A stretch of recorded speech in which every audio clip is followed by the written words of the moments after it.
अजित पवारांच्या अस्थि यात्रेत आमदार चिखलीकर भावुक. दिवंगत उपमुख्यमंत्री अजित पवार यांच्या अपघाती निधनाने संपूर्ण राज्यात शोककळा पसरली आहे. त्यांच्या पार्थिवावर अंत्यसंस्कार झाल्यानंतर नांदेड येथे त्यांच्या अस्थीचं विसर्जन करण्यात येणार आहे. ही अस्थि यात्रा आमदार प्रताप पाटील चिखलीकर यांच्या निवासस्थानापासून सुरू होऊन नांदेड शहर, नायगाव, उमरी, देगलूर, मुखेड, कंधार, लोहामार्गे नांदेड येथे पोहोचली. त्यानंतर गोदावरी नदीमध्ये विधिवत अस्थि विसर्जन करण्यात आले. यावेळी अजित पवार यांच्या आठवणींना उजाळा देताना आमदार प्रताप पाटील चिखलीकर हे भावुक झाले होते. दादांचा अस्थि कलश फिरवण्याचा निर्णय राष्ट्रवादी काँग्रेस पार्टी आणि महायुतीने घेतलेला आहे. त्यानुसार काल इथं अस्थि कलशाचं आगमन झालं आणि आज जिल्ह्यामध्ये सर्व ठिकाणी आम्ही पोहोचवण्याचा प्रयत्न करतो. परंतु जास्त काळ लोकांना भावनिक ठेवू नये या भावनेमुळं आज काही भागामध्ये अस्थि कलशाचा रथ जाईल. त्या भागातल्या लोकांना अस्थि कलशाचं दर्शनही घेता येईल आणि उर्वरित ज्या भागामध्ये आमचा अस्थि कलश जाऊ शकला नाही त्या भागातल्या लोकांसाठी आम्ही गोदावरीच्या पवित्र अशा काळेश्वरच्या काठावर अस्थीचं विसर्जन करतो आहे. तर तिथे येण्यासाठीचं निमंत्रण आम्ही किंवा त्यांना तशा पद्धतीच्या सूचना दिलेल्या आहेत. अपघाताबाबत मुटकरी यांनी साशक्ता व्यक्त केली आहे. आता अपघाताच्या संदर्भामध्ये अधिक बोलणं उचित होणार नाही.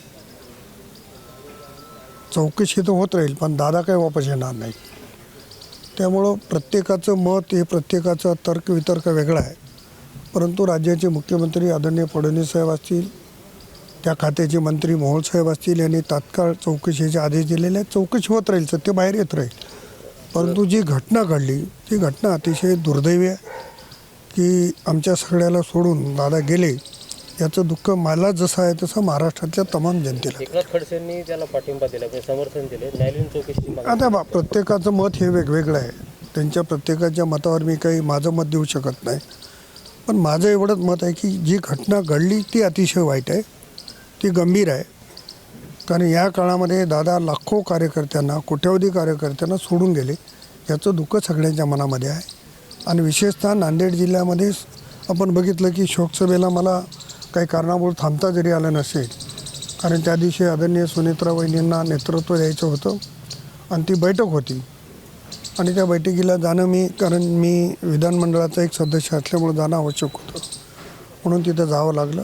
मी सुनेत्रा वहिनीचं त्या दिवशी मनापासून आभार मानले, कारण एवढा दुःखाचा डोंगर असताना कार्यकर्त्यांच्या भावना लक्षात घेऊन आता त्याच्यावरही तर्कवितर्क सुरू आहेत की त्यांनी एवढी घाई केली का. एक गोष्ट खरी आहे, घाई झाली नाही असं नाही, परंतु सगळ्यांना सांभाळायचं असेल तर कुटुंबाची सूत्र कोणाच्या तरी हाती घ्यावं लागतात आणि ती सूत्र आदरणीय सुनेत्रा वहिनींनी सगळ्यांच्या भावना लक्षात घेऊन घेतल्या. त्यामुळं त्या कार्यक्रमाला मी तिथं गेलो. परंतु नांदेडमध्ये सर्व पक्षाच्या वतीनं जी शोकसभा या ठिकाणी ठेवली आणि सर्वच पक्षाचे नेते आले, त्यांनाही मनापासून मी खरं तर आभार मानून अशा प्रसंगाला. परंतु त्यांनी आमचे दादांच्या सोबतला सहवास त्या ठिकाणी ओळमळून दाखवला. उज्ज्वल निकमचे ज्येष्ठ विधितज्ञ होते, त्यांनी सुद्धा शंका घेतली की ऐनवेळी पायलट कसा बदलण्यात आला. तेव्हा एखाद्या वेळेस आता नेमकं मी त्याच्यावर भाष्य करणं उचित होणार नाही, कारण उज्ज्वल निकम साहेब हे अतिशय ज्येष्ठ आहेत. म्हणजे काय म्हणतात त्याला, कुठल्या याच्यातले विधिज्ञ आहेत. त्याच्यामुळं आता आपण एखाद्या गाडीचा ड्रायव्हर वेळेवर आला नाही, कुठे जायचं अर्जंट असेल तर आपण ड्रायव्हर बदलतो. आता पण झालं आहे नेमकं काय त्याचा तपास होत राहील. पण तपास झाला तरी दादा काही वापस येणार नाही.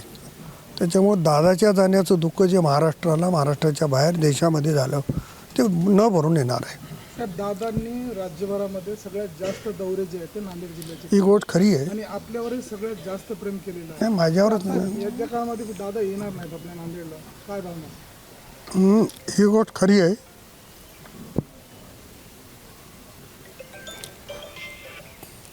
दादा पुण्यापेक्षा पुण्याच्या नंतर जर सगळ्यात जास्त काळ आले असते ते नांदेडला आले.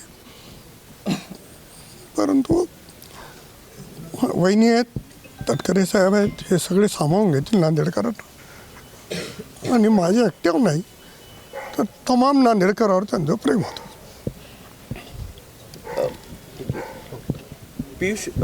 पीयूष गोयलनी न हे करता त्यांनी नाही, सांगितलं की पियुष गोयल साहेबांनी या संदर्भामध्ये स्वतः माफी मागितलेली आहे. त्यांना कोणीतरी चुकीची माहिती दिली असं त्यांचं म्हणणं होतं आणि त्यांच्या कोणा जवळच्या मित्रांनी अशा पद्धतीची माहिती दिल्यामुळं त्यांनी ते वक्तव्य केलेलं आहे. परंतु त्या बैठकीला मी पण होतो. आम्ही सर्वांनी पण विनंती केली की सुनेत्रा वहिनीनेच याचं सगळ्यांचं नेतृत्व केलं पाहिजे.